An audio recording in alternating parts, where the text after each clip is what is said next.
Good morning students.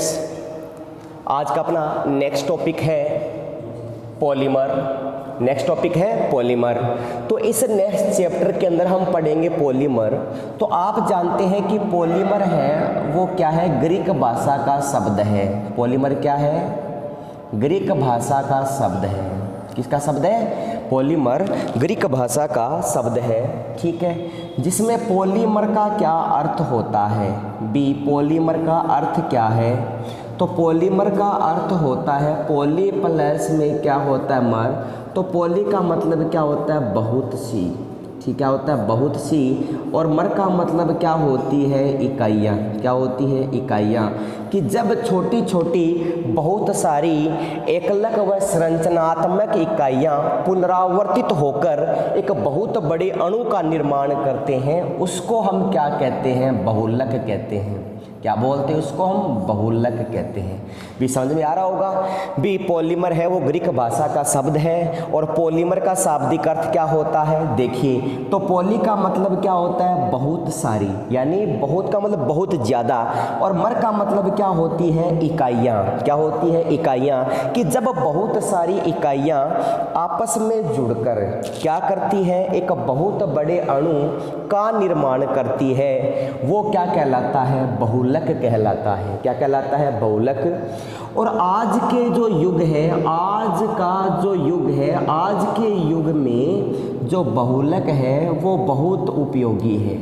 बहुलक क्या है, बहुत उपयोगी है, ठीक है। और ये जो बहुलक होते हैं, ये जो इसमें इकाइयाँ होती है वो क्या होती है, एकलक होती है। इकाई क्या होती है, एकलक। और वो इकाई क्या होती है, संरचनात्मक होती है। और ये संरचनात्मक इकाइयाँ पुनरावर्तित होकर बड़े अणु का निर्माण करती है। आजकल बहुलक का बहुत जगह उपयोग हो रहा है। जैसे अगर घरों में काम आने वाले बर्तन, घरों में काम आने वाले बर्तन, ठीक है, जहाज आदि के पुर्जे, प्लास्टिक आदि में बनाने के लिए पॉलीमर का यूज किया जाता है, ठीक है। अब ये जो पॉलीमर है वो क्या होते हैं, प्राकृतिक होते हैं। क्या होते हैं, नेचुरली, प्राकृतिक बहुलक।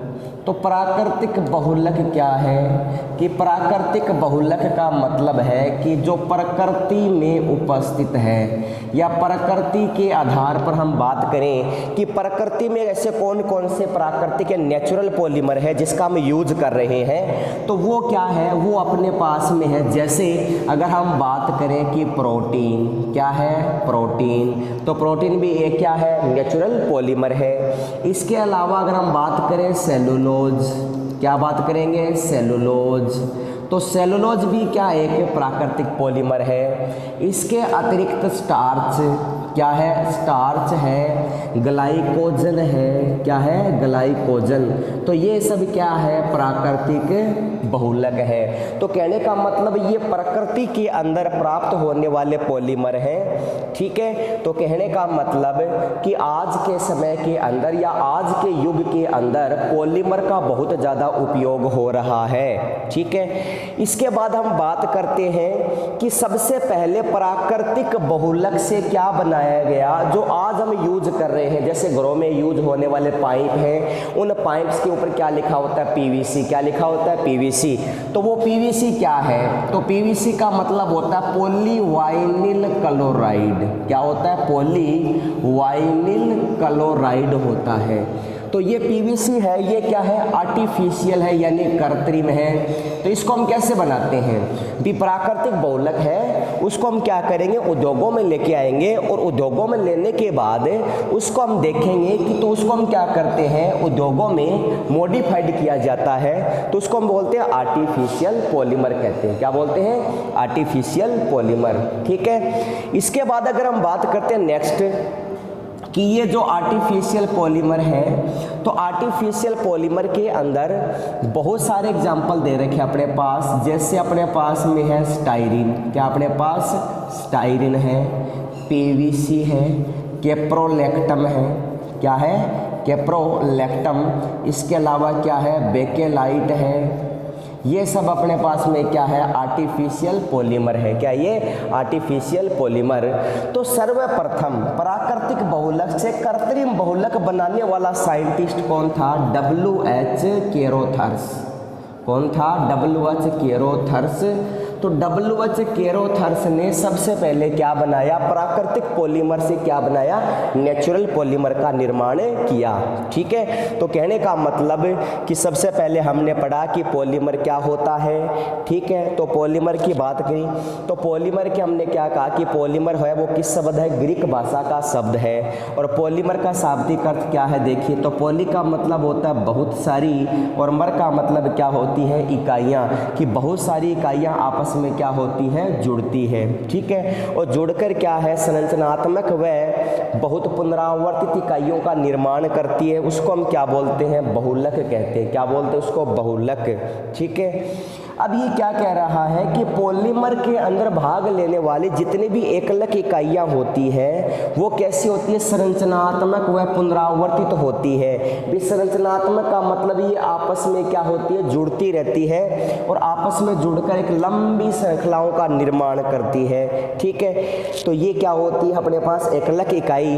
अब ये क्या कह रहा है कि पॉलीमर जैसे हम घरों में आजकल यूज करते हैं, जैसे घरों में बर्तन हैं, ठीक है, प्लास्टिक है, ठीक है, इसके लिए जहाज के कुछ पुर्जे वगैरह बनाने हैं, तो आज के युग का जो पॉलीमर है वो क्या है, रीढ़ की हड्डी बना हुआ, यानी इतना ज़्यादा यूज होने लगा है किसका, पॉलीमर का। ठीक है, अब क्या कह रहा है कि प्रकृति के अंदर जो हम पदार्थों को पढ़ रहे हैं या पदार्थों को देख रहे हैं कि प्रकृति से प्राप्त होने वाले जैसे पॉलीमर कौन से हैं, भी नेचुरली हम इसका यूज कर रहे हैं। जैसे अगर हम बात करें प्रोटीन, तो प्रोटीन किस में पाया जाता है, सर्वाधिक प्रोटीन किस में होता है, दाल में होता है। किस में होता है, दाल में। ठीक है, तो दाल में सर्वाधिक क्या होती है, प्रोटीन होती है।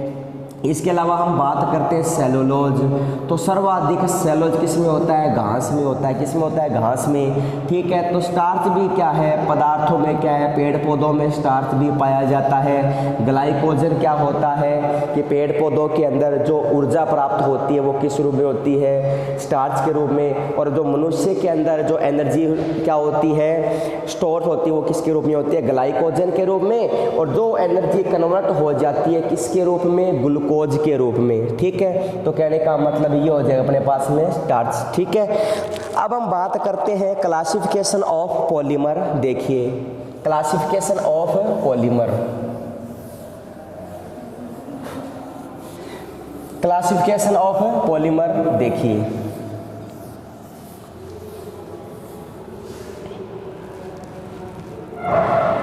तो अपने पास में है वर्गीकरण। क्या है, वर्गीकरण, क्लासिफिकेशन। तो क्लासिफिकेशन की बात करें तो क्लासिफिकेशन में अपने पास क्लासिफिकेशन में अगर हम बात करें तो पॉलीमर का जो क्लासिफिकेशन है वो निम्न प्रकार है। सबसे पहले अगर हम बात करें प्रकृति के आधार पर या हम कह सकते हैं उद्गम स्रोत के आधार पर, सबसे पहला क्लासिफिकेशन क्या होता है, प्रकृति के आधार पर या उद्गम स्रोत के आधार पर। दूसरा क्लासिफिकेशन क्या है, एकलक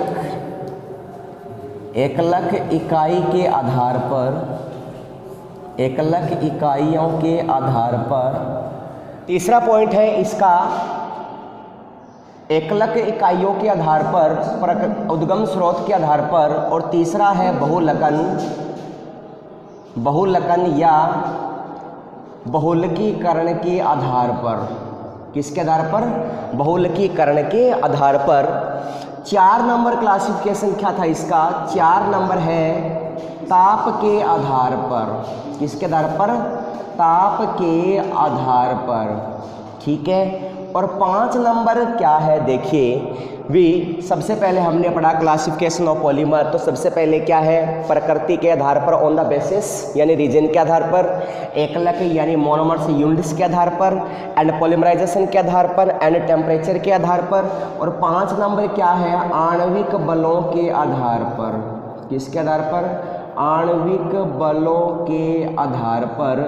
और 6 नंबर क्या है, on the basis of the structure संरचना के आधार पर, किसके आधार पर? संरचना के आधार पर। ठीक है, तो देखिए पॉलीमर का क्लासिफिकेशन क्या है। तो पॉलीमर का क्लासिफिकेशन सबसे पहले हम बात करते हैं प्रकृति या उद्गम स्रोत के आधार पर। भी प्रकृति का मतलब क्या है? प्रकृति का मतलब है कि जो हमें जहाँ से मिलता है, भी जहाँ से जो चीज़ प्राप्त होने वाली है उसको हम क्या कहते हैं? नेचुरल, या उसको हम क्या कहते हैं? उद्गम, ऑन द बेसिस, या ओरिजिन भी कहते हैं कि जहाँ से मिलता है। एकलक इकाई का मतलब क्या होता है कि बहुलक में भाग लेने वाली एकलक जो इकाइयाँ होती है वो सेम भी हो सकती है, डिफरेंट भी हो सकती है। यदि वो सेम है तो उसको हम क्या कहेंगे? अगर वो डिफरेंट है तो उसको हम क्या कहते हैं? यदि वो एकलक इकाइयाँ यदि सेम रहेगी तो उसको हम क्या बोलते हैं? समबहुलक, जिसको हम बोलते हैं कोपॉलीमर, या हम कह सकते हैं इसको होमोपॉलीमर। और तीसरा क्या होता है? सहबहुलक, कि जिसमें इकाइयाँ एक साथ तो रहेगी लेकिन ज़रूरी नहीं है कि उसमें सेम मोलकुलर इकाइयाँ काम में आ जाए। ठीक है। 3 नंबर है बहुलकीकरण के आधार पर या बहुलकन के आधार पर, यानी क्रियाविधि के आधार पर अगर हम बात करें तो क्रियाविधि के आधार पर अगर हम बात करें तो 2 प्रकार का होता है, योग्य बहुलक और दूसरा क्या होता है? संघनन बहुलक।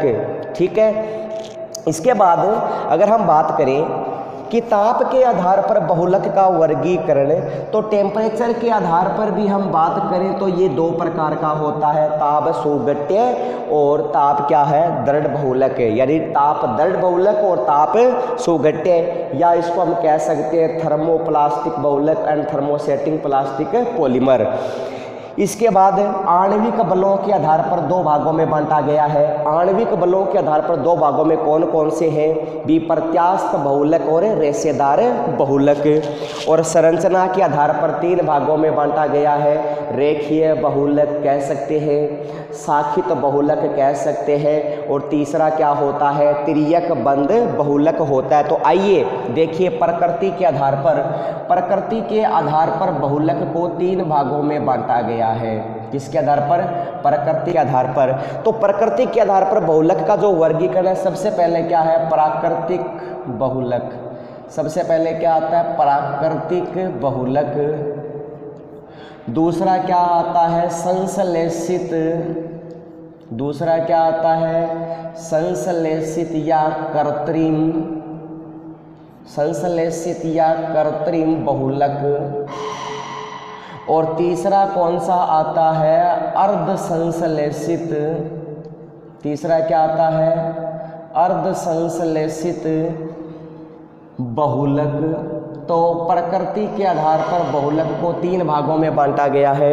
तो वो कौन कौन से हैं? प्राकृतिक बहुलक, संश्लेषित बहुलक और अर्ध संश्लेषित बहुलक। एकलक इकाई के आधार पर बहुलक को 2 भागों में बांटा गया है। किसके आधार पर? एकलक इकाई के आधार पर कौन सी होती है? समबहुलक। कौन सी होती है? समबहुलक। और दूसरा क्या होता है? सहबहुलक। क्या होता है? सहबहुलक। ठीक है। तीसरा है बहुलकन या बहुलीकरण के आधार पर कितने भागों में डिवाइड किया गया है? 2 भागों में। तो सबसे पहले हम क्या बोलेंगे? योग्य बहुलक। क्या बोलेंगे? योग्य बहुलक। और तीसरा अपने पास में क्या आ जाएगा? दूसरा हो जाएगा संघनन। क्या आएगा? संघनन बहुलक। तीसरा क्या आएगा? संघनन बहुलक। ताप के आधार पर हम 2 भागों में डिवाइड करते हैं। किसके आधार पर? टेम्परेचर के आधार पर 2 भागों में, जिसको हम क्या बोलते हैं? ताप सुघट्य। ताप सुघट्य या थर्मोप्लास्टिक। क्या आता है? थर्मोप्लास्टिक। और दूसरा क्या आता है? ताप दृढ़। ताप दृढ़ या थर्मोसेटिंग प्लास्टिक, थर्मोसेटिंग। तो कहने का मतलब ये क्या हो जाएगा? पॉलीमर। संरचना के आधार पर 3 भागों में या आणविक बलों के आधार पर 2 भागों में, आणविक बलों के आधार पर 2 भागों में डिवाइड किया गया है। वो कौन सा आता है? रेशेदार बहुलक। कौन सा आता है? रेशेदार बहुलक। और दूसरा कौन सा होता है? दूसरा होता है प्रत्यास्थ बहुलक। क्या बोलते हैं? प्रत्यास्थ बहुलक। जिसको हम बोलते हैं इलास्टोमर। क्या बोलते हैं इसको? इलास्टोमर कहते हैं। क्या बोलते हैं? इलास्टोमर। ठीक है। संरचना के आधार पर 3 भागों में डिवाइड किया गया है। किसके आधार पर? संरचना के आधार पर। तो संरचना के आधार पर सबसे पहले हम बात करते हैं, सबसे बात कौन आता है? रेखीय बहुलक।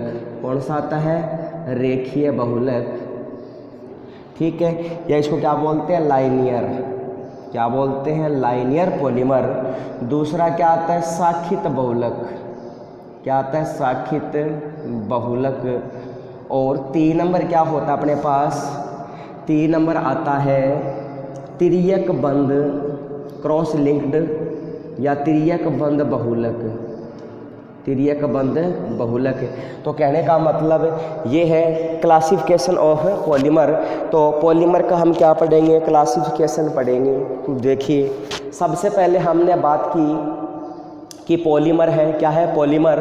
तो पॉलीमर का क्लासिफिकेशन 6 भागों में किया गया है। कितने भागों में किया गया? 6 भागों में। तो 6 भागों में इसका जो वर्गीकरण है वो कैसे है? सबसे पहले प्रकृति या उद्गम स्रोत के आधार पर, प्रकृति या उद्गम स्रोत के आधार पर, एकलक इकाइयों के आधार पर, बहुलकीकरण के आधार पर, ताप के आधार पर, आणविक बलों के आधार पर और संरचना के आधार पर। तो इसका मतलब ये है कि प्रकृति के आधार पर बहुलक को 3 भागों में बांटा गया है। प्रकृति मतलब नेचर के आधार पर। तो प्राकृतिक बहुलक, संश्लेषित बहुलक और अर्ध संश्लेषित बहुलक। एकलक इकाइयों के आधार पर 2 भागों में बांटा गया है, समबहुलक और सहबहुलक। ठीक है। और तीसरा क्या आता है? बहुलकन या बहुलीकरण के आधार पर। तो कौन सा है? योग्य बहुलक। और दूसरा क्या है? संघनन बहुलक या कंडेंसेशन पॉलीमर भी कहते हैं इसको। ताप के आधार पर इसको हम 2 भागों में डिवाइड करेंगे, ताप सुगट्य और ताप दर्द बहुलक। आणविक बलों के आधार पर 2 भागों में बांटा गया, प्रत्यास्थ बहुलक और रेशेदार बहुलक। और संरचना के आधार पर 3 भागों में बांटा गया, रेखीय बहुलक, शाखित बहुलक और तिर्यक बंध बहुलक।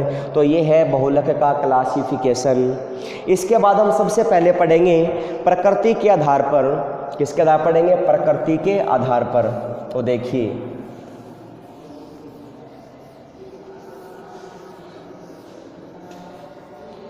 प्रकृति के आधार पर 1 नंबर क्या है अपने पास? फर्स्ट, प्रकृति के आधार पर बहुलक को 3 भागों में, प्रकृति के आधार पर बहुलक को कितने भागों में बांटा गया है? 3 भागों में। कितने भागों में? 3 भागों में। तो सबसे पहले हम बात करते हैं, क्या आता है? प्राकृतिक बहुलक। क्या आता है? प्राकृतिक बहुलक। दूसरा क्या आता है अपने पास में? कृत्रिम बहुलक। क्या आता है? कृत्रिम बहुलक। और तीसरा अपने पास में क्या आता है?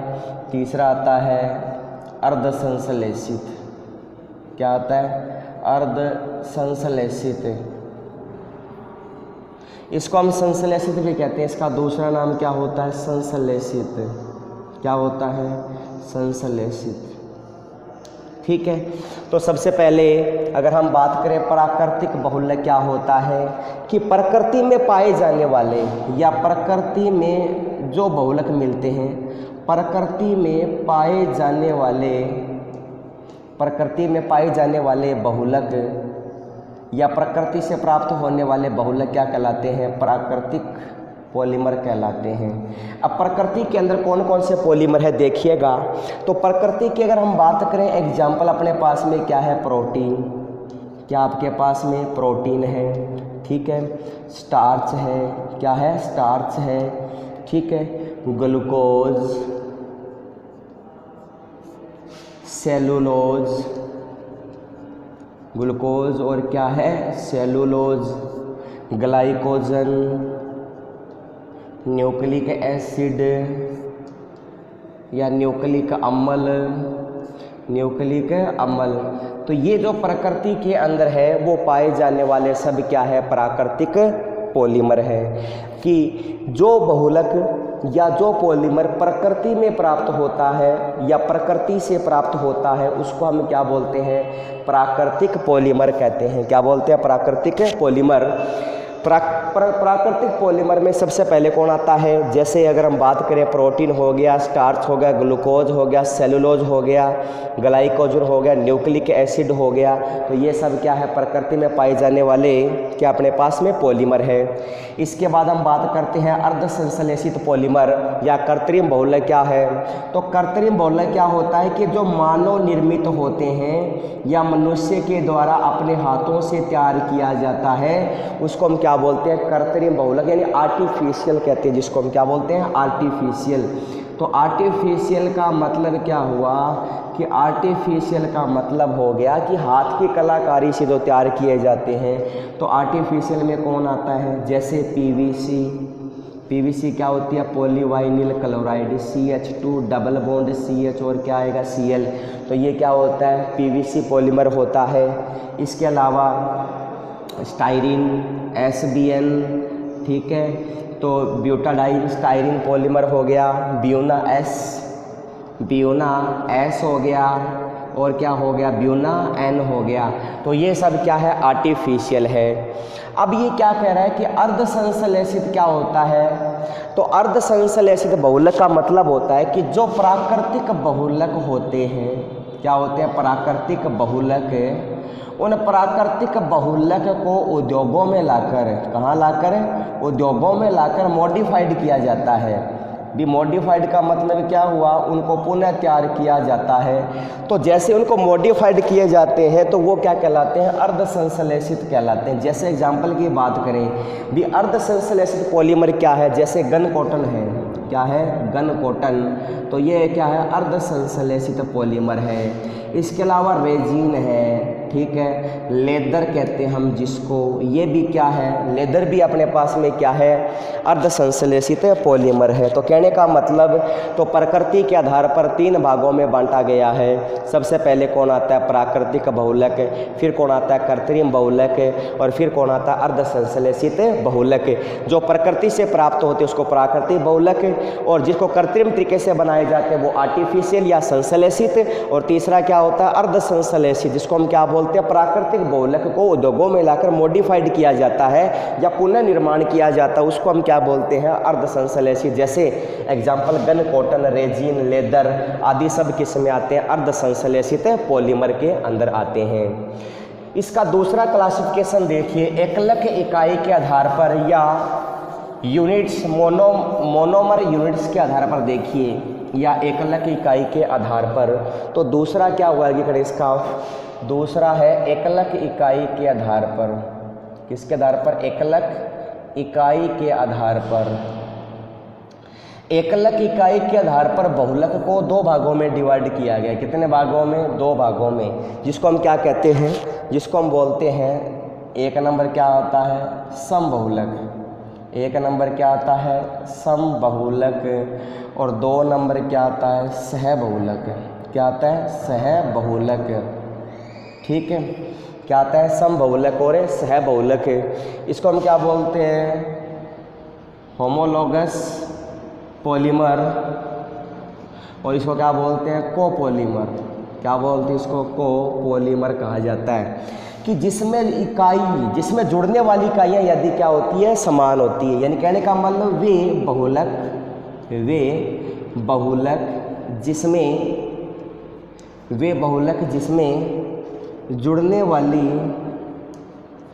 बहुलक जिसमें जुड़ने वाली एकलक इकाइयाँ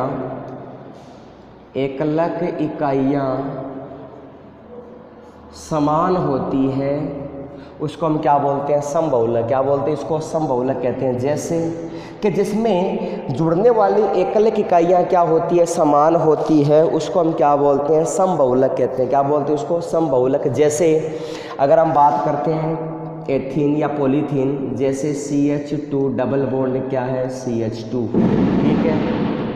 तो ये पॉलीथीन है, क्या है? ये पॉलीएथीन। अगर इसको हम क्या करेंगे? तोड़ेंगे या इसको क्या करेंगे? बहुलीकरण करेंगे, तो क्या बन जाएगा? CH2 और क्या आ जाएगा? N।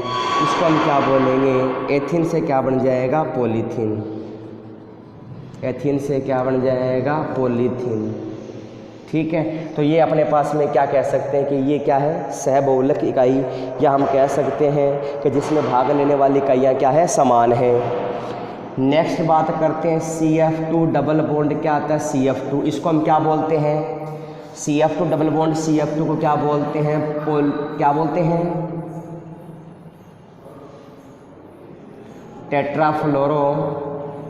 टेट्राफ्लोरोएथेन, क्या बोलेंगे, टेट्राफ्लोरोएथेन। तो टेट्राफ्लोरोएथेन का हम क्या करेंगे, बहुलीकरण करेंगे तो क्या आएगा, CF2 सिंगल बॉन्ड क्या आएगा, CF2, ठीक है। तो कहने का मतलब ये अपने पास में क्या आ जाएगा, CF2 सिंगल बॉन्ड क्या आएगा, CF2, ठीक है। तो ये है अपने पास एकलक इकाई, कौन सी, जिसको हम बोलते हैं समबहुलक, क्या बोलते हैं, समबहुलक। नेक्स्ट पढ़ेंगे सहबहुलक। भी सहबहुलक का मतलब क्या होता है, कोपॉलीमर क्या होता है कि जिसमें जुड़ने वाली एकलक इकाइयाँ होती है वो क्या होती है, भिन्न भिन्न होती है।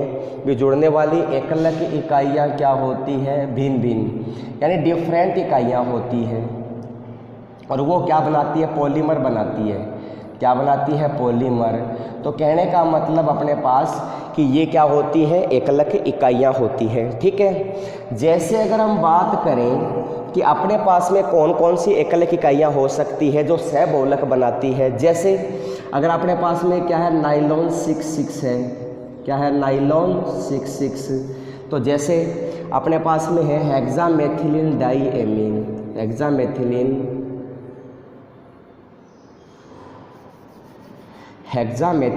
NH2 CH2 की होल 6 NH2, हेक्सामेथिलीन डाईएमीन, प्लस में क्या अपने पास में एडिपिक अम्ल, प्लस में अपने पास में क्या आता है, एडिपिक अम्ल।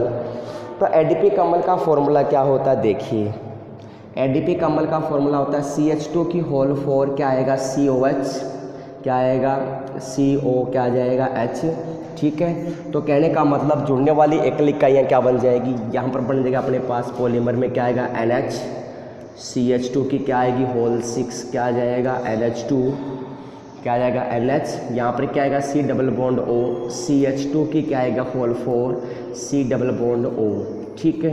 और प्लस में क्या आता है अपने पास, NH2O। तो इसको हम क्या बोलेंगे, सहबहुलीकरण कह सकते हैं, क्या कहेंगे इसको, सहबहुलक, ठीक है। तो ये क्या होती है, नाइलॉन 6,6। तो नाइलॉन 6 में क्या होता है, हेक्सामेथिलीन डाईएमीन होता है, और प्लस में क्या होता है, इसमें एडिपिक एसिड होता है, क्या होता है, एडिपिक एसिड, एडिपिक एसिड होता है, ठीक है। तो ये अपने पास में क्या आ जाएगा, सहबहुलक, क्या हो जाएगा, ये सहबहुलक। इसके बाद नेक्स्ट अपने पास में क्या आता है, तीसरा क्लासिफिकेशन, क्या अपने पास तीसरा क्लासिफिकेशन है नेक्स्ट, संरचना के आधार पर, संरचना के आधार पर तीसरा कॉलम क्या होता है, संरचना के आधार पर।